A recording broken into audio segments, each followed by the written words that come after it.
Hello ನಮಸ್ತೆ, ಎಲ್ಲರೂ ಹೇಗಿದ್ದೀರಾ? Welcome to simple life in Oman. ಯಾರೆಲ್ಲ ನಮ್ಮ ಚಾನಲ್ನ ಸಬ್ಸ್ಕ್ರೈಬ್ ಮಾಡ್ಕೊಂಡಿದ್ದೀರಾ ಅವರಿಗೆಲ್ಲ ತುಂಬ ಥ್ಯಾಂಕ್ಸ್. ಇನ್ನೂ ಯಾರೆಲ್ಲ ಸಬ್ಸ್ಕ್ರೈಬ್ ಮಾಡ್ಕೊಂಡಿದ್ದೀರಾ ದಯವಿಟ್ಟು ಸಬ್ಸ್ಕ್ರೈಬ್ ಮಾಡ್ಕೊಳ್ಳಿ. ಹಾಗೆ ನಿಮ್ಮ ಫ್ಯಾಮಿಲಿ ಫ್ರೆಂಡ್ಸ್ ಜೊತೆ ಎಲ್ಲ ಶೇರ್ ಮಾಡ್ಕೊಳ್ಳಿ. ಸಬ್ಸ್ಕ್ರೈಬ್ ಮಾಡ್ಕೊಂಡೆ ನಮ್ಮ ಚಾನಲ್ನ ನೋಡ್ತಾರೆ ದಯವಿಟ್ಟು ಸಬ್ಸ್ಕ್ರೈಬ್ ಮಾಡ್ಕೊಳ್ಳಿ. ಹಾಗೆ ಹೀಗೆ ಸಪೋರ್ಟ್ ಮಾಡ್ತಾ ಇರಿ. ಈ ಒಂದು ವ್ಲಾಗು 2 ದಿನದ ಸೇರಿ ವ್ಲಾಗ್ ಆಗಿರುತ್ತೆ. Hello, say hi. ನಮಸ್ತೆ ನಮಸ್ತೆ.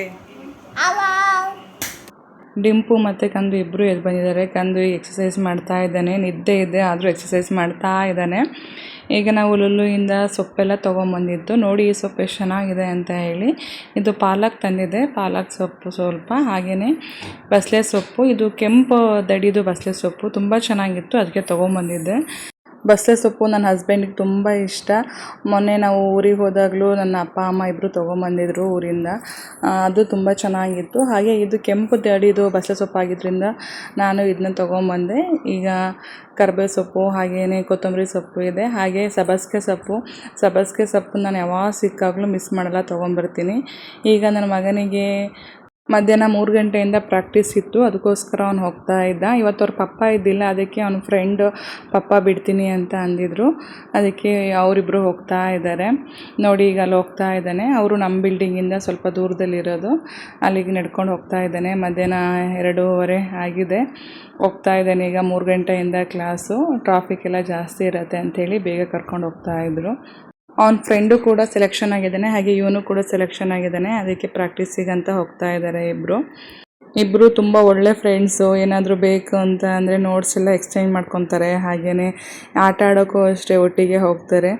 ಕಮ್ಯುನಿಕೇಟ್ ಮಾಡ್ಕೊಳೋದು ಅಂದರೆ ಫೋನಲ್ಲಿ ಮಾಡ್ಕೊತಾರೆ. ಯಾಕಂತಂದರೆ ಈಗ ಬಿಲ್ಡಿಂಗ್ಗಳು ದೂರ ಇರೋದ್ರಿಂದ ಹೋಗಲಿಕ್ಕೆ ಬರಲಿಕ್ಕೆ ಆಗಲ್ಲ. ಹಾಗೆ ನಾವು ಕಂದನು ಎಲ್ಲೂ ಕಳಿಸೋದು ಇಲ್ಲ, ಅದಕ್ಕೋಸ್ಕರ ಆಟ ಆಡೋಕ್ಕೆಲ್ಲ ಬರೋದಾದರೆ ಎಲ್ಲ ಫೋನಲ್ಲಿ ಮಾತಾಡಿಕೊಂಡು ಬಂದು ಆಟ ಆಡ್ಕೊಂಡೆಲ್ಲ ಹೋಗ್ತಾರೆ. ಕಂದ ಮನೆಗೆ ಬರೋದು ಈವ್ನಿಂಗ್ ಆಗಿತ್ತು. ಅವ್ನು ಬರೋದ್ರೊಳಗೆ ನಾನು ಫಿಶ್ ಫ್ರೈಯು ಮಾಡಿಟ್ಟಿದ್ದೆ. ಹಾಗೆ ನಮ್ಮ ಮನೆಯವರು ಡ್ಯೂಟಿಗೆ ಹೋಗಿದ್ರಲ್ಲ, ಅವ್ರು ಬರೋದ್ರೊಳಗೆ ಈ ಫಿಶ್ ಫ್ರೈಯು ಎಲ್ಲ ರೆಡಿ ಆಗಿತ್ತು. ಇಬ್ಬರು ಬಂದು ಇದನ್ನೆಲ್ಲ ತಿಂದು ಹಾಗೆ ಊಟ ಎಲ್ಲ ಮುಗಿಸಿ ಮಲ್ಕೊಂಡ್ವಿ. ಆವತ್ತಿನ ದಿನ ನಾನು ಯಾವುದೂ ವೀಡಿಯೋಗಳನ್ನೆಲ್ಲ ಮಾಡ್ಕೊಳ್ಲಿಲ್ಲ, ಯಾಕೇನೋ ಡಿಂಪು ತುಂಬ ಹಠ ಮಾಡ್ತಿದ್ದ, ಅದಕ್ಕೋಸ್ಕರ. ನೆಕ್ಸ್ಟ್ ಡೇ ಹೇಗೆ ನನ್ನ ಹಸ್ಬೆಂಡಿಗೆ ಡ್ಯೂಟಿ ಇದ್ದಿದ್ದರಿಂದ ನಿನ್ನೆ ನಾನು ಸೊಪ್ಪೆಲ್ಲ ಕ್ಲೀನ್ ಮಾಡಿ ಇಟ್ಟಿದ್ನಲ್ಲ, ಬಸಳೆ ಸೊಪ್ಪೆಲ್ಲ, ಅದನ್ನೆಲ್ಲ ತೊಗೊಂಡು ನಾನೀಗ ಪಲ್ಯ ಮಾಡೋಣ ಅಂಥೇಳಿ ಮಾಡ್ತಾಯಿದ್ದೀನಿ. ಅವರಿಗೆ ಇದೇ ರೀತಿಲಿ ಪಲ್ಯ ಮಾಡಬೇಕು. ಅವ್ರು ಸಾರೆಲ್ಲ ಮಾಡಿದ್ರೆ ಊಟನೇ ಮಾಡಲ್ಲ, ಅದಕ್ಕೋಸ್ಕರ ಈ ರೀತಿಯೇ ಮಾಡೋದು ನಾನು ಯಾವಾಗಲೂ. ಯಾರಾದರೂ ಅಂದ್ಕೊಬೋದು ಇವ್ರೇನು ಯಾವಾಗಲೂ ಈ ರೀತಿಯಲ್ಲೇ ಬೇಯಿಸ್ಕೊಡ್ತಾರಲ್ಲ ಅಂಥೇಳಿ. ಅವ್ರಿಗೆ ಇಷ್ಟ ಆಗಲ್ಲ ಖಾರ ಎಲ್ಲ ಹಾಕಿ ಮಾಡೋದು, ಅದಕ್ಕೋಸ್ಕರ. ಈಗ ನಾನು ಸೊಪ್ಪು ಹಾಗೆ ದಂಟು ಎಲ್ಲ ಚೆನ್ನಾಗಿ ತೊಳ್ಕೊಂಡು ಅದನ್ನ ಹೆಚ್ಚಿ ಇಟ್ಕೊಂಡಿದ್ದೆ. ಈಗ ಅದನ್ನು ನಾನು ಹಾಕ್ತಾಯಿದ್ದೀನಿ, ಉಪ್ಪನ್ನು ಹಾಕಿದ್ದೀನಿ. ಆನಂತರ ಈಗ ಒಂದು ಟೊಮೊಟೊವನ್ನು ಕಟ್ ಮಾಡಿ ಹಾಕ್ತಾಯಿದ್ದೀನಿ. ಈ ರೀತಿ ಟೊಮೊಟೊ ಕಟ್ ಮಾಡುವಾಗ ತುಂಬ ಕೇರ್ಫುಲ್ಲಾಗಿರಿ, ಯಾಕಂತಂದರೆ ಅಭ್ಯಾಸ ಇದ್ದರೆ ಮಾತ್ರ ಕಟ್ ಮಾಡಬೇಕು, ಇಲ್ಲ ಅಂತಂದರೆ ಕೈ ಕಟ್ಟಾಕೋ ಚಾನ್ಸಸ್ ಇರುತ್ತೆ. ಅದಕ್ಕೋಸ್ಕರ ತುಂಬ ಕೇರ್ಫುಲ್ಲಾಗಿ ಈ ರೀತಿಯಾಗಿ ಟೊಮೊಟೊನ ಕಟ್ ಮಾಡಬೇಕು. ಇಲ್ಲ ಅಂತ ಅಂದರೆ ಸಪ್ರೇಟಾಗಿ ಒಂದು ಬೋರ್ಡ್ ಮೇಲೆ ಕಟ್ ಮಾಡಿಕೊಂಡು ಅಥವಾ ತಟ್ಟೆಯಲ್ಲಿ ಕಟ್ ಮಾಡಿಕೊಂಡು ಹಾಕ್ಬೋದು.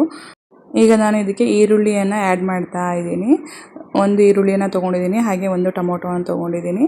ಇದು 2 ಕಟ್ಟು ಸೊಪ್ಪಿದೆ, ಅದಕ್ಕೆ ಸ್ವಲ್ಪ ಈಗ ನಾನೀಗ ಕೊತ್ತಂಬರಿ ಸೊಪ್ಪನ್ನು ಆ್ಯಡ್ ಮಾಡ್ತಾಯಿದ್ದೀನಿ, ಹಾಗೆ ಕರಿಬೇವು ಸೊಪ್ಪನ್ನು ಆ್ಯಡ್ ಮಾಡ್ತಾಯಿದ್ದೀನಿ. ಈಗ ಇದಕ್ಕೆ ಸ್ವಲ್ಪ ಕಾಯನ್ನು ಹಾಕ್ತಾಯಿದ್ದೀನಿ. ಕಾಯಿ ಒಳ್ಳೆ ಟೇಸ್ಟನ್ನು ಕೊಡುತ್ತೆ. ಕಾಯಿ ಹಾಕಿದರೆ ಇದ್ರ ಟೇಸ್ಟ್ ಇನ್ನೂ ತುಂಬ ಚೆನ್ನಾಗಾಗತ್ತೆ, ಅದಕ್ಕೋಸ್ಕರ ಈ ರೀತಿಯೇ ಮಾಡ್ತಾಯಿದ್ದೀನಿ. ಆನಂತರ ಇದನ್ನ ಚೆನ್ನಾಗಿ ಮಿಕ್ಸ್ ಮಾಡ್ಕೊತಾ ಇದ್ದೀನಿ. ನಮ್ಮ ಅಮ್ಮಂಗೆ, ನಮಗೆ, ಹಾಗೆ ನನ್ನ ಹಸ್ಬೆಂಡಿಗೆಲ್ಲ ಈ ರೀತಿಯಲ್ಲೇ ಮಾಡಿದ್ರೆ ತುಂಬ ಇಷ್ಟ. ಬಟ್ ನಮ್ಮ ಅಪ್ಪಂಗೆ ಎಲ್ಲ ಖಾರ ಎಲ್ಲ ಹಾಕಿ ಸಾರೆಲ್ಲ ಮಾಡಬೇಕು, ನಮಗೆ ಆ ರೀತಿಲಿ ಇಷ್ಟ ಆಗಲ್ಲ. ಬಟ್ ನನ್ನ ಹಸ್ಬೆಂಡ್ ಈ ರೀತಿಯೇ ತಿನ್ನೋದ್ರಿಂದ ನಮಗೂ ಇಷ್ಟ ಆಗುತ್ತೆ. ಆನಂತರ ಸ್ವಲ್ಪ ನೀರನ್ನು ಹಾಕಿ 1 ವಿಷಲ್ ಆಗಲಿಕ್ಕೆ ಇಟ್ಟಿದ್ದೀನಿ. ಈಗ ನನ್ನ ಹಸ್ಬೆಂಡ್ ಎದ್ದು ಬಂದರು, ಅದಕ್ಕೋಸ್ಕರ ಮಾರ್ನಿಂಗ್ ಡ್ರಿಂಕ್ ರೆಡಿ ಮಾಡ್ತಾ ಇದ್ದೆ. ಸ್ವಲ್ಪ ಚಿಯಾ ಸೀಡ್ಸನ್ನ ನೆನೆಸಿಟ್ಟಿದ್ದೆ, ಹಾಗೆಯೇ ಪೌಡರ್ನ ಮಾಡಿಟ್ಕೊಂಡಿದ್ದೀನಿ. ಅದನ್ನ ಹಾಕಿ ಸ್ವಲ್ಪ ಲೆಮನ್ ಹಾಕಿ ಕೊಟ್ಟೆ. ನಾವು ಬಿಸಿನೀರು ಕುಡಿಯೋ ಒಳಗೆ ನನಗೆ ಇಲ್ಲಿ ಟೀ ಕೂಡ ಕುದ್ದಿತ್ತು, ಅದಕ್ಕೋಸ್ಕರ ಟೀನ ಈಗ ಸೋಸ್ಕೊಳ್ತಾ ಇದ್ದೀನಿ. ಹಾಗೆ ಕಂಟಿನ್ಯೂ ಆಗಿ ಕೆಲಸ ಒಂದೊಂದಾಗಿ ಇರ್ತಾ ಹೋಗುತ್ತಲ್ವ. ನಾನು ಏನಾದರೂ ಅಡುಗೆ ಆದ ತಕ್ಷಣ ಬೇಗನೆ ತಟ್ಟೆಗಳನ್ನು ಮುಚ್ಚಿಬಿಡ್ತೀನಿ, ಏನಾದರೂ ಬಿದ್ದೋಗುತ್ತೇನೋ ಒಂಥರ ಹೆದರಿಕೆ, ಅದಕ್ಕೋಸ್ಕರ. ಈಗ ನನ್ನ ಮಗನಿಗೆ ತಿಂಡಿ ರೆಡಿ ಮಾಡಬೇಕು, ಅವನಿಗೂ ಇವತ್ತು ಸ್ಕೂಲ್ ಇದೆ, ಅದಕ್ಕೋಸ್ಕರ ಈಗ ನಾನು ಎಲ್ಲ ವೆಜಿಟೇಬಲ್ಸು ಹಾಗೆ ಕಾಳು ಎಲ್ಲ ಹಾಕಿ ಪಲಾವ್ ಮಾಡೋಣ ಅಂಥೇಳಿ ರೆಡಿ ಮಾಡ್ತಾಯಿದ್ದೆ. ಈಸಿಯಾಗಿ ಮಾಡ್ಕೊಂಬಿಡ್ಬೋದು ಇದನ್ನು, ಅದಕ್ಕೋಸ್ಕರ. ಈಗ ನಾನು 1 ಸ್ಪೂನ್ ತುಪ್ಪವನ್ನು ಹಾಕಿದ್ದೀನಿ. ಆನಂತರ ಸ್ವಲ್ಪ ಒಂದು ಚಕ್ಕೆ, ಲವಂಗ ಮತ್ತು ಏಲಕ್ಕಿಯನ್ನು ಹಾಕ್ತಾಯಿದ್ದೀನಿ. ನಾನು ತುಂಬ ಏನು ಹಾಕೋಕ್ಕೆ ಹೋಗಲ್ಲ, ಅದು ಬರೀ ಒಂದೊಂದೇ ಮಾತ್ರ ಹಾಕುವಂಥದ್ದು. ಆನಂತರ ಈಗ ಸ್ವಲ್ಪ ಈರುಳ್ಳಿನ ಹಾಕಿ ಬಾಡಿಸ್ಕೊಳ್ತಾ ಇದ್ದೀನಿ. ಈಗ ನಾನಿಲ್ಲಿ ಅರ್ಧ ಈರುಳ್ಳಿನ ತೊಗೊಂಡಿದ್ದೀನಿ. ಹಾಗೆ ಸ್ವಲ್ಪ ಬೇ ಲೀಫ್ನ ಹಾಕ್ತಾಯಿದ್ದೀನಿ. ಇದು ಚಕ್ಕೆ ಎಲೆ ಆಗಿರುತ್ತೆ, ಇದು ಸ್ವಲ್ಪ ಹಾಕ್ಕೊಳ್ತಾ ಇದ್ದೀನಿ. ನೋಡಿ ಈಗ ಇದು ಚೆನ್ನಾಗಿ ಈಗ ಕೆಂಪಾಗಬೇಕು, ಅಲ್ಲಿ ತನಕ ಇದು ನಾನು ಬಾಡಿಸ್ಕೊಳ್ತಾ ಇದ್ದೀನಿ. ಆನಂತರ ಇದಕ್ಕೆ ಸ್ವಲ್ಪ ನಾನು ಶುಂಠಿ ಬೆಳ್ಳುಳ್ಳಿ ಪೇಸ್ಟನ್ನು ಹಾಕ್ತಾ ಇದ್ದೀನಿ. ಈ ಶುಂಠಿ ಬೆಳ್ಳುಳ್ಳಿ ಪೇಸ್ಟಿನ ಒಂದು ಘಮ ಚೆನ್ನಾಗಿ ಬರ್ತಾ ಇರುತ್ತೆ. ಅದು ಸ್ವಲ್ಪ ಬಾಡಿದ ನಂತರ ಇದಕ್ಕೆ ನಾನು ಸ್ವಲ್ಪ ಖಾರದ ಪುಡಿ, ಹಾಗೆಯೇ ಕೊತ್ತಂಬರಿ ಪುಡಿ, ಹಾಗೆ ಗರಂ ಮಸಾಲಗಳನ್ನು ಹಾಕ್ಕೊಳ್ತಾ ಇದ್ದೀನಿ. ಸ್ವಲ್ಪ ಜೀರಿಗೆ ಪುಡಿಯನ್ನು ಆ್ಯಡ್ ಮಾಡಬೇಕು, ಚೆನ್ನಾಗಾಗುತ್ತೆ. ನಾನು ಎಲ್ಲ ಪುಡಿಗಳನ್ನು ಮನೇಲೇ ಮಾಡಿ ಇಟ್ಕೊಂಡಿರ್ತೀನಿ, ಹಾಗೆ ಇಮಿಡಿಯೇಟ್ ಹಾಕ್ತಾ ಹೋಗ್ತೀನಿ. ಈಗ ನಾನು ಸ್ವಲ್ಪ ಪುದೀನ ಕೊತ್ತಂಬರಿ ಪೇಸ್ಟನ್ನು ಹಾಕ್ತಾ ಇದ್ದೀನಿ. ಇದು ಚೆನ್ನಾಗಿ ಬಾಡಿದ ನಂತರ ಇದಕ್ಕೆ ಮಜ್ಜಿಗೆಯನ್ನು ಹಾಕ್ತಾ ಇದ್ದೀನಿ. ಯಾಕಂತಂದರೆ ಟೊಮೊಟೊ ಇದ್ದಿಲ್ಲ, ಅದಕ್ಕೋಸ್ಕರ ಮಜ್ಜಿಗೆಯನ್ನು ಆ್ಯಡ್ ಮಾಡ್ತಾ ಇದ್ದೀನಿ. ಟೊಮೊಟೊ ಇದೆ, ಟೊಮೊಟೊನೂ ಕೂಡ ನೀವು ಒಂದು ಹಾಕಿಬಿಟ್ಟು ಆನಂತರ ಸ್ವಲ್ಪ ಮೊಸರಿನ ಮಜ್ಜಿಗೆನ ಆ್ಯಡ್ ಮಾಡ್ಬೋದು. ನಾನೀಗ ಸ್ವಲ್ಪ ಮಜ್ಜಿಗೆನ ಆ್ಯಡ್ ಮಾಡಿ ಇದಕ್ಕೆ ಕೊತ್ತಂಬರಿ ಸೊಪ್ಪನ್ನು ಹಾಕ್ತಾ ಇದ್ದೀನಿ. ನೋಡಿ ಈಗ ಈ ರೀತಿಯಾಗಿ ಕಾಣ್ತಾ ಇದೆ. ತುಂಬ ಚೆನ್ನಾಗಾಗುತ್ತೆ, ಕ್ವಿಕ್ಕಾಗಿ, ಈಸಿಯಾಗಿ. ನಾನೀಗ ತುಂಬ ಎಲ್ಲ ವೆಜಿಟೇಬಲ್ಸ್ನ ಹಾಗೆಯೇ ಎಲ್ಲ ಕಾಳುಗಳನ್ನ ತೊಗೊಂಡಿದ್ದೀನಿ. ತುಂಬ ಇಷ್ಟ ನನ್ನ ಮಕ್ಕಳಿಗೆ ಈ ರೀತಿ ಕಾಳು ವೆಜಿಟೇಬಲ್ಸ್ ಎಲ್ಲ ಹಾಕಿ ಮಾಡಿದಾಗ. ಅದಕ್ಕೋಸ್ಕರ ಜಾಸ್ತಿ ಕ್ವಾಂಟಿಟಿಲಿ ನಾನು ವೆಜಿಟೇಬಲ್ಸು ಹಾಗೆಯೇ ಕಾಳುಗಳನ್ನು ತೊಗೊಂಡಿದ್ದೀನಿ. ಹಾಗೆ ನಾನೀಗ 1 ಕಪ್ಪು ಅಕ್ಕಿಯನ್ನು ವಾಶ್ ಮಾಡಿ ಇಟ್ಕೊಂಡು ಅದಕ್ಕೆ ಹಾಕ್ತಾ ಇದ್ದೀನಿ. ನೀವೀಗ ನೋಡ್ಬೋದು ಆ ಕಡೆ ಸ್ಟವಲ್ಲಿ ಬ್ರೆಡ್ ಕೂಡ ರೆಡಿ ಆಗ್ತಾ ಇದೆ. ನನ್ನ ಹಸ್ಬೆಂಡಿಗೂ ಡ್ಯೂಟಿ ಇರೋದ್ರಿಂದ ಮಾರ್ನಿಂಗ್ ಈ ರೀತಿಲಿ ಗಡಿಬಿಡಿಲಿ ಕೆಲಸ ಆಗ್ತಾ ಇರುತ್ತೆ. ಅದರಲ್ಲೇ ಈ ರೀತಿ ಎಲ್ಲ ವೀಡಿಯೋಗಳನ್ನೆಲ್ಲ ತೊಗೊಂಡು ಎಡಿಟಿಂಗ್ ಮಾಡಿ ಹಾಕಬೇಕು. ಈಗ ನಾನು ಇದಕ್ಕೆ ನೀರನ್ನು ಆ್ಯಡ್ ಮಾಡಿದ್ದೀನಿ, ಆನಂತರ ಉಪ್ಪನ್ನು ಆ್ಯಡ್ ಮಾಡ್ಕೊಳ್ತಾ ಇದ್ದೀನಿ. ಉಪ್ಪು ನೋಡಿಬಿಟ್ಟು ಹಾಕೊಳ್ಳಿ, ತುಂಬ ಬಿಟ್ಟರೆ ಮತ್ತೆ ತಿನ್ನಲಿಕ್ಕೆ ಆಗಲ್ಲ. ಅದಕ್ಕೋಸ್ಕರ ನಿಮ್ಮ ರುಚಿಗೆ ನೋಡಿಕೊಂಡು ನೀವು ಉಪ್ಪನ್ನು ಆ್ಯಡ್ ಮಾಡ್ಕೊಬೇಕು. ಮಾರ್ನಿಂಗು ಎಲ್ಲರೂ ಮನೇಲೂ ಈ ರೀತಿಲೇ ಗಡಿಬಿಡಿಲಿ ಕೆಲಸ ಆಗ್ತಾ ಇರುತ್ತೆ. ಅದರಲ್ಲೂ ನಮಗಿಲ್ಲಿ ಬೇಗನೆ ಹೋಗೋದು ಇರೋದ್ರಿಂದ ಸ್ಕೂಲು ಮತ್ತು ಡ್ಯೂಟಿಗೆಲ್ಲ ಇನ್ನು ಬೇಗನೆ ಎದ್ದೇಳಬೇಕು. ಈಗ ನೋಡಿ ನಾನು ಇದಕ್ಕೆ ಸ್ವಲ್ಪ ಲಿಂಬೆಹಣ್ಣನ್ನು ಹಾಕ್ತಾಯಿದ್ದೀನಿ. ಅರ್ಧ ಲಿಂಬೆಹಣ್ಣನ್ನು ತೊಗೊಂಡು ಅದಕ್ಕೆ ನಾನೀಗ ಹಾಕ್ತಾಯಿದ್ದೀನಿ. ಈ ರೀತಿಲಿ ಚೆನ್ನಾಗಿ ಮಿಕ್ಸ್ ಮಾಡ್ಕೊಬೇಕು. ತುಂಬ ಚೆನ್ನಾಗಿ ಮಿಕ್ಸ್ ಮಾಡಿಕೊಂಡು ಇದನ್ನು ನಾವು 2ರಿಂದ 3 ವಿಷಲ್ ತೊಗೊಂಡ್ರೆ ರೆಡಿಯಾಗಿರುತ್ತೆ. ಈಗ ನನ್ನ ಹಸ್ಬೆಂಡು ಅವರು ಈ ರೀತಿ ರೈಸ್ ಐಟಮ್ಸೆಲ್ಲ ಯಾವುದೂ ತಿನ್ನಲ್ಲ. ಅವರಿಗೆ ಬ್ರೌನ್ ಬ್ರೆಡ್ಡಲ್ಲಿ ಏನಾದ್ರು ಮಾಡಿಕೊಡ್ಬೇಕು. ಆ ರೀತಿಲೇ ಒಬ್ರಿಗೆ ಒಂಥರ ತಿಂಡಿ ಮಾರ್ನಿಂಗ್ ಎದ್ದು ಗಡಿಬಿಡಿಲಿ ಈ ರೀತಿ ಮಾಡೋದೇ ಆಗ್ತಾ ಇರುತ್ತೆ. ನಾನು ಯಾವಾಗಲೂ ಸ್ವಲ್ಪ ತುಪ್ಪವನ್ನು ಜಾಸ್ತಿ ಯೂಸ್ ಮಾಡ್ತೀನಿ. ತುಪ್ಪ ಹೆಲ್ತಿಗೂ ತುಂಬ ಒಳ್ಳೆಯದು ಆಯಿಲ್ಗಿಂತನೂ. ಅದಕ್ಕೋಸ್ಕರ ತುಪ್ಪವನ್ನೇ ಜಾಸ್ತಿ ಯೂಸ್ ಮಾಡಿ ಮಾಡಿಕೊಡೋ ಅಂಥದ್ದು. ಈ ರೀತಿ ಸ್ಯಾಂಡ್ವಿಚ್ಗಳು ಹಾಗೆ ಪಲಾವು ಇದೆಲ್ಲದನ್ನು. ಈಗ ಲಿಡ್ಡನ್ನು ಕ್ಲೋಸ್ ಮಾಡಿ ನಾನು 3 ವಿಷಲ್ ತೊಗೊಳ್ಲಿಕ್ಕೆ ಬಿಡ್ತೀನಿ. ಈಗ ವಿಷಲ್ ಆಗೋ ಒಳಗೆ ನಾನೀಗ ಫ್ರೂಟ್ಗಳನ್ನೆಲ್ಲ ಬೌಲಿಗೆ ಹಾಕ್ತಾಯಿದ್ದೀನಿ. ಈಗ ಆ್ಯಪಲ್ ಹಾಕಿದ್ದೀನಿ ಇವತ್ತು. ಡೈಲಿ ಯಾವುದಾದ್ರು ಒಂದು ಫ್ರೂಟ್ ಹಾಕಲೇಬೇಕು. ಅದಕ್ಕೋಸ್ಕರ ನಾನು ಈ ರೀತಿಲೇ ಬೇಗ ಆಗಲಿ ಅಂತೇಳಿ ಪಟ ಅಂತ ಕೈಯಲ್ಲೇ ವೆಜಿಟೇಬಲ್ಸು ಹಾಗೆ ಫ್ರೂಟ್ಸ್ನೆಲ್ಲ ಕಟ್ ಮಾಡ್ತಾ ಇರ್ತೀನಿ. ಯಾಕಂತ ಅಂದರೆ ಮತ್ತು ಈಗ ವೆಜಿಟೇಬಲ್ ಕಟ್ಟೋರು ಅದನ್ನೆಲ್ಲ ತೆಗ್ದು ಮಾಡ್ತಾ ಹೋದರೆ ಇನ್ನೂ ಪಾತ್ರೆಗಳು ಜಾಸ್ತಿ ಆಗ್ತಾ ಹೋಗುತ್ತೆ, ಹಾಗೆ ಕೆಲಸ ಜಾಸ್ತಿ ಆಗ್ತಾ ಹೋಗುತ್ತೆ. ಅದಕ್ಕೆ ಬೇಗ ಹೇಗೆ ಮಾಡ್ಲಿಕ್ಕೆ ಸಾಧ್ಯನೋ ಆ ರೀತಿಲಿ ಮಾಡ್ತಾ ಹೋಗ್ತೀನಿ.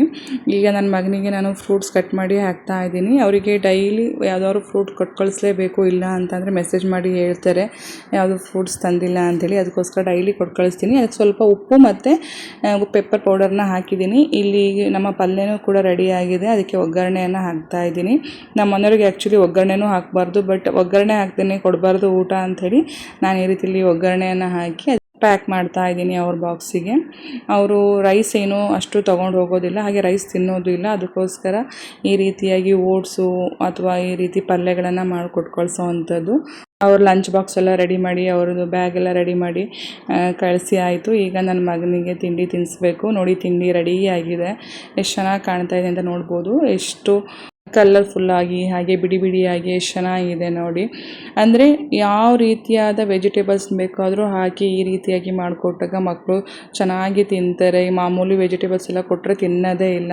ಈ ರೀತಿಲಿ ಹಾಕಿಕೊಟ್ಟಾಗ ಚೆನ್ನಾಗಿರುತ್ತೆ. ಜಾಸ್ತಿ ವೆಜಿಟೇಬಲ್ಸು, ಸ್ವಲ್ಪ ರೈಸು ಇಲ್ಲ ರವೆ ಈ ರೀತಿಲಿ ಮಾಡಿಕೊಟ್ರೆ ಚೆನ್ನಾಗಿರುತ್ತೆ. ಈಗ ನನ್ನ ಮಗನ ಬಾಕ್ಸಿಗೂ ರೆಡಿ ಮಾಡ್ತಾಯಿದ್ದೀನಿ. ಅವನಿಗೆ ತಿನ್ನಿಸಿ ಆದಮೇಲೆ ಈಗ ಬಾಕ್ಸ್ನ ರೆಡಿ ಮಾಡ್ತಾಯಿದ್ದೀನಿ. ಮಾರ್ನಿಂಗ್ ಅವನಿಗೆ ನಾನೇ ತಿಂಡಿ ತಿನ್ನಿಸೋದು. ತಿಂಡಿ ತಿನ್ನಿಸಿಲ್ಲ ಅಂದರೆ ನನಗೇನೋ ಸಮಾಧಾನ ಆಗೋಲ್ಲ. ಅದಕ್ಕೋಸ್ಕರ ಅವನಿಗೆ ತಿನ್ನಿಸಿ ಈಗ ರೆಡಿ ಮಾಡ್ತಾ ಇದ್ದೀನಿ. ಸ್ವಲ್ಪ ತಣ್ಣ ಮಾಡಿಬಿಟ್ಟೇ ನಾನು ಹಾಕೋದು. ಅದಕ್ಕೋಸ್ಕರ ಈಗ ಅವನ ಬ್ಯಾಗ್ ಕೂಡ ರೆಡಿ ಆಯಿತು. ಈಗ ಅವನಿಗೂ ಸ್ಕೂಲಿಗೆ ಬಿಡಬೇಕು. ಇದ್ರ ಮಧ್ಯದಲ್ಲಿ ನಮ್ಮಿಬ್ರದ್ದು ಸ್ವಲ್ಪ ಗಲಾಟೆ ಆಗಿತ್ತು, ಅವನಿಗೂ ನನಗೂ. ಇರತ್ತಲ್ವ ಮನೇಲಿ ಮಕ್ಕಳು ಗಂಡ ಹೆಂಡತಿ ಅಂದಮೇಲೆ, ಯಾಕಂತ ಅಂದರೆ ಓದ್ಕೊಳೋ ವಿಷಯದಲ್ಲೇ ಗಲಾಟೆ ಆಗೋದು ಆಗಿತ್ತು. ಅದಕ್ಕೆ ಸ್ವಲ್ಪ ಹತ್ತಿದ್ದ ಕೂಡ. ನಂತರ ಹೊರಗಡೆ ಬಂದ್ವಿ, ಕಸ ಬಿಸಾಕಬೇಕಿತ್ತು. ನಮ್ಮ ಮಳೆನೂ ತುಂಬ ಬರ್ತಾ ಇತ್ತು. ಆ ಟೈಮಲ್ಲಿ ಏನು ಮಾಡ್ದೆ ಅಂದರೆ ಅವನು ಅದು ಮನಸ್ಸಲ್ಲೇ ಇಟ್ಕೊಂಡಿಲ್ಲ. ಅಮ್ಮ ಬೈದರು, ನನ್ನ ಅತ್ತೆ ಅದೆಲ್ಲ ಮನಸ್ಸಲ್ಲೇ ಇಟ್ಕೊಂಡಿಲ್ಲ. ನೀನು ಹೋಗಬೇಡ ಅಮ್ಮ, ನಾನೇ ಬಿಸಾಕಿ ಬರ್ತೀನಿ ಕೊಡು, ಮಳೆ ಬರ್ತಾ ಇದೆ ಅಂಥೇಳಿ ನನ್ನ ಹತ್ರ ಇದ್ದಿದ್ದು ಬ್ಯಾಗ್ನ ತೊಗೊಂಡೋಗಿ ಬಿಸಾಕಕ್ಕಂತ ಹೋದ. ತುಂಬ ಬೇಜಾರು ಅನಿಸ್ಬಿಡ್ತು, ಅಯ್ಯೋ ಬೈದ್ಬಿಟ್ನಲ್ಲ ನಾನು ಅಂತ ಹೇಳಿ. ಹೀಗೆ ಏನೇ ಬೈದರೂ ಮನಸ್ಸಲ್ಲಿ ಇಟ್ಕೊಳಲ್ಲ. ಆ ಕೆಲಸ ಏನಾದರೂ ನಾನು ಮಾಡ್ತಿದ್ದೆ ಅಂದರೆ ಬಂದು ಹೆಲ್ಪ್ ಮಾಡೋದು ಎಲ್ಲ ಮಾಡ್ತಾನೆ. ಈಗ ಅಮ್ಮ ಬೈದರು ಅದಕ್ಕೆ ನಾನು ಸಿಟ್ಟು ಮಾಡ್ಕೊಬೇಕು, ಏನೂ ಕೆಲಸ ಮಾಡಬಾರ್ದು ಆ ರೀತಿಲೆಲ್ಲ ಅಂದ್ಕೊಳೋದೇ ಇಲ್ಲ. ತುಂಬ ಎಮೋಷ್ನಲ್ ಅಂತ ಅನಿಸ್ಬಿಡ್ತು. ಯಾಕಂತ ಅಂದರೆ ಯಾವಾಗಲೂ ಸ್ಕೂಲಿಗೆ ಹೋಗೋತ್ತಿಗೆಲ್ಲ ಬೈಯಲ್ಲ ಜಾಸ್ತಿ, ಬಟ್ ಅವತ್ತೇನೋ ಯಾವುದೋ ಗಡಿಬಿಡಿಲೋ ಅಥವಾ ಅವನೇನೋ ಮಿಸ್ಟೇಕ್ ಮಾಡಿದ್ದ ಅಂಥೇಳಿ ಬೈದ್ಬಿಟ್ಟೆ. ಬಟ್ ಅದನ್ನೇನು ಮನಸ್ಸಲ್ಲಿ ಇಟ್ಕೊಂಡಿದ್ದೆ. ಅಮ್ಮ ಮಳೆ ಬರುತ್ತೆ ನೀನು ಹೋಗಬೇಡ ಅಂತ ಹೇಳಿ ಅವನೇ ಹೋಗಿ ಬಿಸಾಕಿ ಬಂದ. ಆ್ಯಕ್ಚುಲಿ ಅವ್ನು ಹೋಗಬಾರ್ದು, ಯಾಕಂತಂದ್ರೆ ಅವ್ನಿಗೆ ಬೇಗ ಕೋಲ್ಡ್ ಆಗಿಬಿಡತ್ತೆ ಮಳೆ ಗಾಳಿ ಈ ರೀತಿಲಿ. ಬಟ್ ಅವ್ನು ನನ್ನನ್ನು ಕೇರ್ ಮಾಡಿ ಅವನು ಹೋಗಿ ಬಿಸಾಕಿ ಬಂದ ಕಸನ. ತುಂಬ ಪಾಪ ಅಂತ ಅನಿಸೋದು. ಬೈದ್ಬಿಟ್ನಲ್ಲ ನನ್ನ ಮಗನಿಗೆ ಅಂತ ತುಂಬ ಗಿಲ್ಟ್ ಕಾಡ್ಬಿಡ್ತು. ತುಂಬ ಎಮೋಷ್ನಲ್ ಆಗಿಬಿಟ್ಟೆ ನಾನು. ಹಾಗೆ ಅವನು ತುಂಬ ಆಸೆ ಮಾಡ್ತಾನೆ. ಹಾಗೆ ಅವ್ರ ಪಪ್ಪನೂ ಅಷ್ಟೇ, ಅವ್ರ ಅಮ್ಮನ ತುಂಬ ಆಸೆ ಮಾಡ್ತಾರೆ. ಅದು ಹೇಳೋಕ್ಕೆ ಆಗಲ್ಲ ನನಗೆ ವರ್ಡ್ಸಲ್ಲಿ.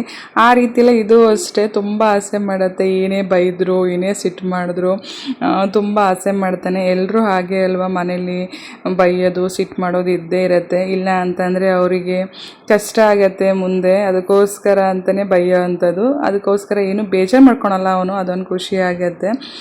ಆನಂತರ ಡ್ರೈವರ್ ಬ್ರದರ್ ಬಂದರು, ಕಂದನ್ ಕರ್ಕೊಂಡು ಹೋದರು. ಇದಿಷ್ಟು ಆಗಿತ್ತು ಇವತ್ತಿನ ವ್ಲಾಗು. ನೆಕ್ಸ್ಟ್ ವ್ಲಾಗಲ್ಲಿ ಮತ್ತೆ ಸಿಗ್ತೀನಿ. ದಯವಿಟ್ಟು ನಮ್ಮ ಚಾನಲ್ನ ಲೈಕ್ ಮಾಡಿ, ಶೇರ್ ಮಾಡಿ, ಸಬ್ಸ್ಕ್ರೈಬ್ ಮಾಡಿ. ಹಾಗೆ ನಿಮ್ಮ ಫ್ಯಾಮಿಲಿ ಫ್ರೆಂಡ್ಸ್ ಜೊತೆ ಎಲ್ಲ ಶೇರ್ ಮಾಡ್ಕೊಳ್ಳಿ. ಸಬ್ಸ್ಕ್ರೈಬ್ ಮಾಡ್ಕೊಂಡಿದ್ದರೆ ನಮ್ಮ ಚಾನಲ್ನ ನೋಡ್ತಾ ಇದ್ದರೆ ದಯವಿಟ್ಟು ಸಬ್ಸ್ಕ್ರೈಬ್ ಮಾಡ್ಕೊಳ್ಳಿ. ಸಬ್ಸ್ಕ್ರೈಬ್ ಮಾಡ್ಕೊಳ್ಳೋದನ್ನ ಮರಿಬೇಡಿ. ನಿಮ್ಮ ಈ ಸಪೋರ್ಟ್ ಹೀಗೆ ಇರಲಿ. Thanks for watching.